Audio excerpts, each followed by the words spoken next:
মালয়েশিয়ার কুয়ালালামপুরে বাংলাদেশিকে হত্যার অভিযোগে দুই ব্যক্তির বিরুদ্ধে অভিযোগ গঠন করেছে কুয়ালালামপুর ম্যাজিস্ট্রেট আদালত। অভিযুক্তদের মধ্যে বাংলাদেশি মোহাম্মদ মিলন মিয়া ও কাদের বাদশাহ ওরফে কাদের আলী মোহাম্মদ শরীফ নামের এক স্থানীয় নাগরিক রয়েছেন। স্থানীয় সময় সোমবার আদালতে দুই আসামিকে অভিযোগ পড়ে শোনানো হয়।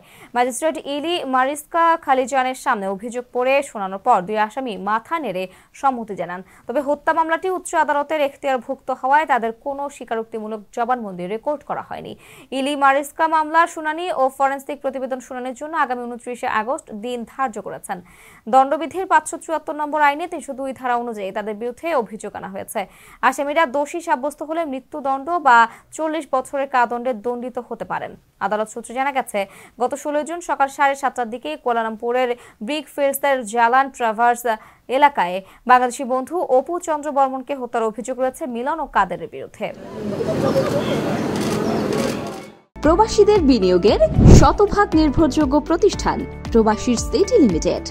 এখানে বিনিয়োগ করে হালাল মুনাফা অর্জন করুন।